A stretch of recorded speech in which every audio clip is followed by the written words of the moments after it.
Just Eileen Campbell, who is the Minister for Health and Sport, Public Health and Sport. I've always got it right.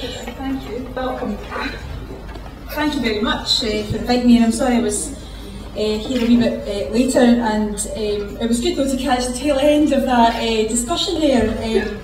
I don't think there's an official government policy that says hugs aren't permitted for children. In fact, I think they're actively encouraged for our children and young people. My last post was as Minister for Children and Young People, and that was something we had to try really hard to try and overcome around for children, particularly those that are looked after and accommodated children. There was a real reluctance and fear and anxiety over physical contact, and yet that's some of the things, those are some of the things that children were actively seeking in their earliest moments.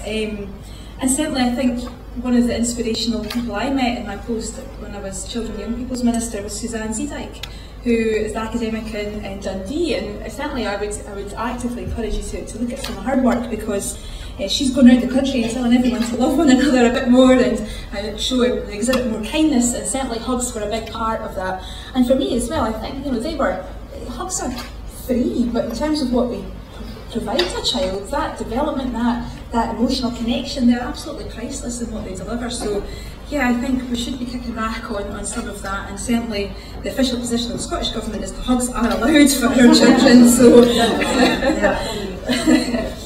So thank you for accommodating me, and sorry, apologies for being a bit late, but I'm vexed I didn't get to hear, Sandy, your presentation, but I'm sure I'll get a chance to catch up with you later. But I just wanted to say how delighted I am to be with you today, not only to celebrate Sea Change's 15th birthday celebrations, but also to join with you as we collectively consider how we articulate our human rights-based approach in the delivery of how we care for those with greatest need in our society, and also how we respond to that articulation through deed, through action and through collaboration.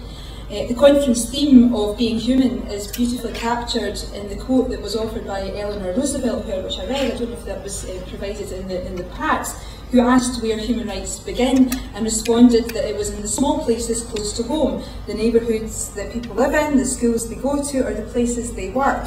And such are the places where every man, woman and child seeks equal justice, equal opportunities and dignity without discrimination. Really powerful words from Eleanor Roosevelt. And it's that translation of human rights into our approach to care that I think I want to speak to you about today, and its influence on our policies and our laws.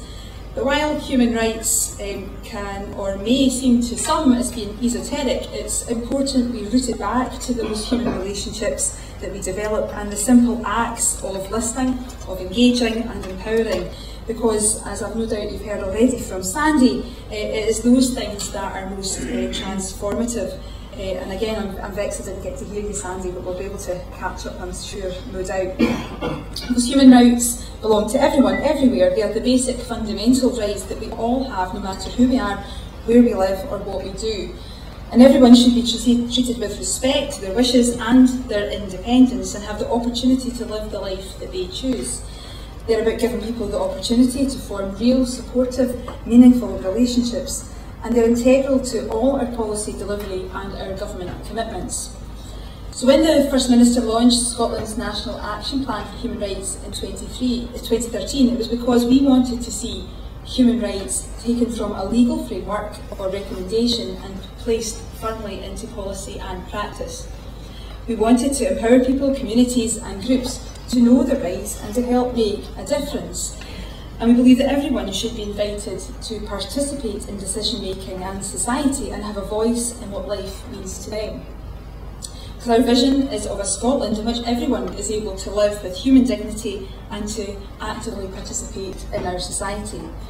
And as a government, we express our intent through our legislation and our policies. We value our relationship with the Scottish Human Rights Commission and are proud to be part of delivering better culture, better lives and a better world. And we've formed a number of groups to support the ambitions set out in the plan. For example, the Health and Social Care Action Group, which brings together the NHS, the voluntary sector, the Scottish Human Rights Commission and individuals to identify areas in health and social care where we need a human rights-based approach. But it's through our actions that, of course, the Scottish Government is judged. And only last week we published the new health and social care standards, and some of the people I think here today have been involved in developing those standards, and I sincerely thank you for the work and effort that has been put into that. The new standards are ambitious for a care sector in Scotland that focuses on people as the experts in their own lives, being fully involved in the decisions making about their care and their support. They demonstrate the value that we place on human relationships when some form of care or support is needed at home or in any other setting. And these standards will come into effect, full effect, next April. They will focus on how to deliver better outcomes for everyone and ensure that individuals are treated with respect and dignity at all times. Now, the existing care standards have been in operation since 2002, and while they are fit for purpose, they needed to change to take account of the ever-changing landscape in which we all operate. And they led to improvements in services and delivery. However, going forward, we want to focus on what the person wants and needs, and not what the service requires. Our focus on human rights and personal outcomes lies at the heart of the process, and I'm sure that the new standards will help deliver better services and outcomes for all over the coming years. Now, each and every one of us at some point in our lives will use or know someone who uses a health or social care service. And that is why these standards are so important, to ensure that everyone in Scotland receives the care and support that is right for them at the right time. And social care provision, in whatever form and by facilitating choice and control as part of this, is a way of upholding our human rights. And the standards are what we expect and will deliver a consistency that is important to ensure the valuable care and support that is provided is enabled to make the difference that we expect, and of course the difference that people deserve. And moreover, we have developed the Self-Directed Support Act to give people the opportunity to make choices and live as independently a life as they choose. And we know this is a way of promoting people's rights. Between 2011 and 2017, we've committed £58.8 million to implementing this bold piece of legislation and have in place a further £9 million programme this year. And this has funded local authority transition, the development of independent support, innovation among social care providers and support to the workforce. Now, our intention is to make this the mainstream approach, driven by a vision confident in our belief that the lives of people who require support are enriched through greater independence, control and choice. A shift in a system from providing for people to supporting personal autonomy and empowering people to take control of their lives requires a culture change, and that isn't always easy, and it may not also be perceived as being easy. But we know that there is still, and we also know that there's still some way to go in order to achieve true personalised, person-centred care and empower people to make and meet their personal outcomes. And we know that while some people in some places are commissioning their own support or simply being able to have carers at a time that suits them, this is not happening everywhere for everyone. But we are committed to continuing this change, and we are committed to making self-directed support and human rights-based care central to social care for everybody across the country, and that's why, again, that consistency is so important. And together with partners including COSLA, Social Work Scotland and Health and Social Care Partnerships, we are delivering a major programme of reform to adult social care.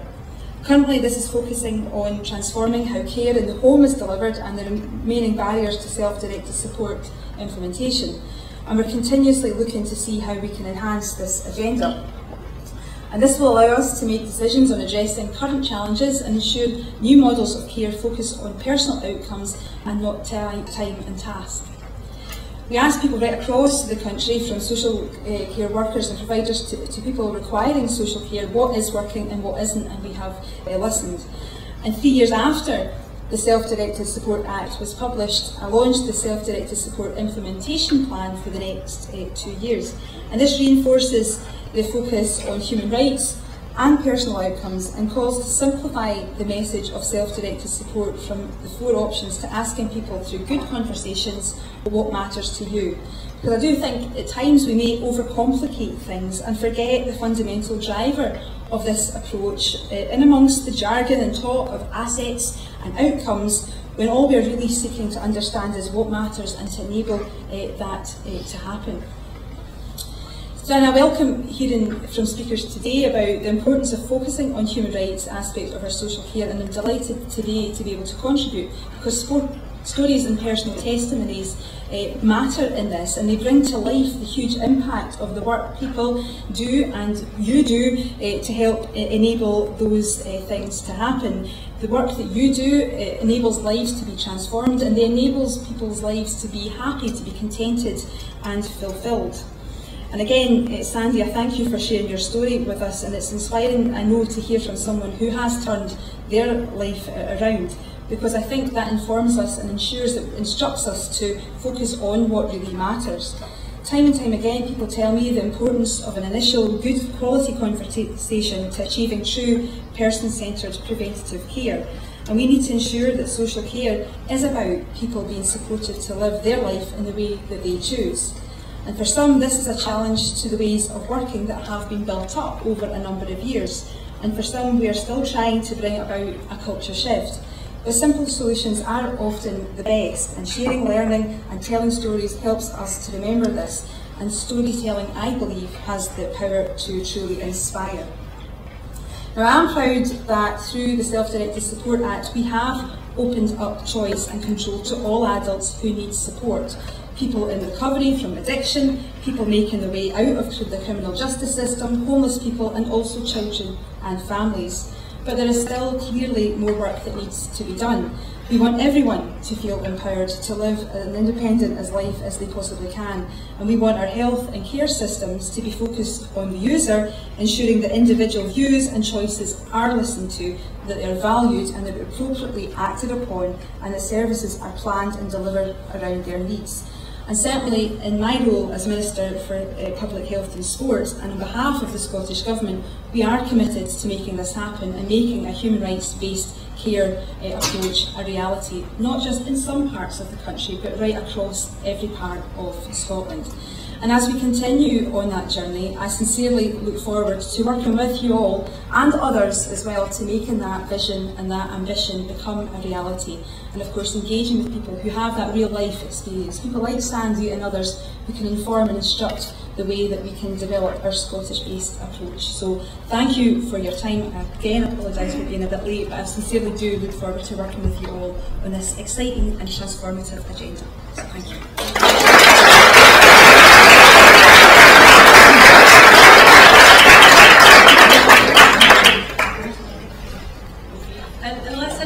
Burning question, we are actually just going to break for coffee, so stick your hand up if you do.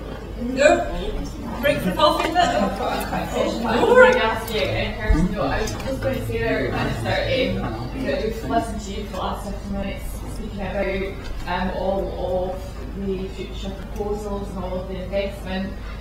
And I suppose you would agree that evaluation is very important. And I wanted to raise a specific case with you. You may or may not be familiar with it.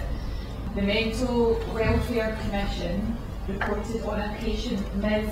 M.M., who unfortunately did not have self-supported care in the community. And this individual lady, unfortunately, was admitted to hospital and tragically ended her life whilst in hospital.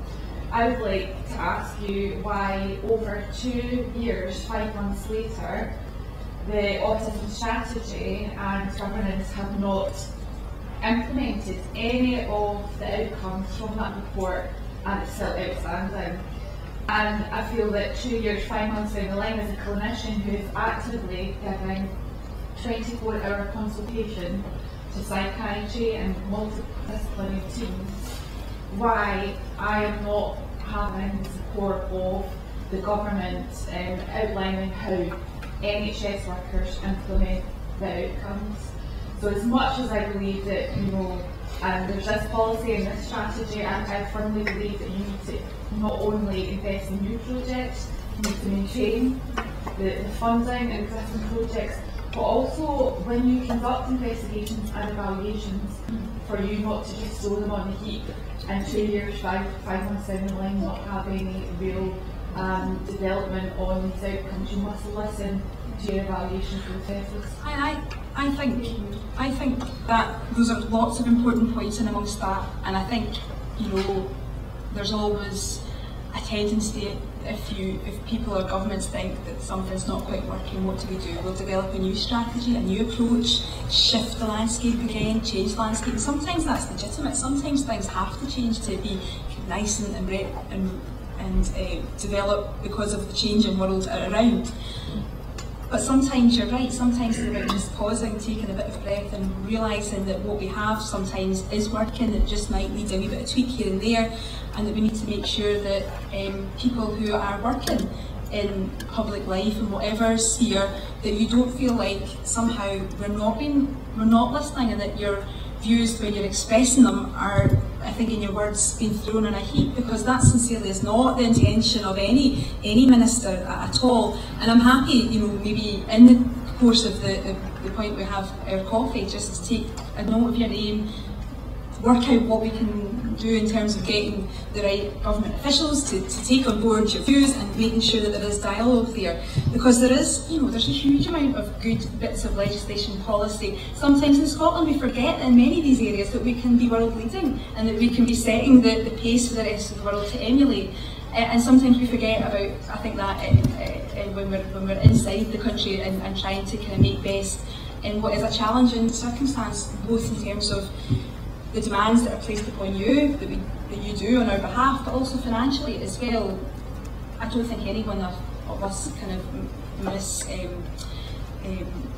you know, we all appreciate the fact that their finances are tight and that we're having to work harder, we're having to work smarter across different disciplines, but that means that we need to ensure that we're always listening, always engaging, and having your confidence that those views aren't just going into the ether, but they're actually being responded to, and it might feel like we need to kind of rebuild a bit of that trust for you and your profession. So we'll be happy to chat to you outside and to see what difference we can make, because for me that's not what I got into politics for. I didn't get into politics to listen and to be held up in Parliament and not be able to be out and about and to discuss and engage with the people who really matter and who we are expecting to deliver some hugely important bits of work for people whose life depends on the work that we do. So we'll continue the chat, but so hopefully that we're trying to reassure you that we certainly don't want to, or we never wish to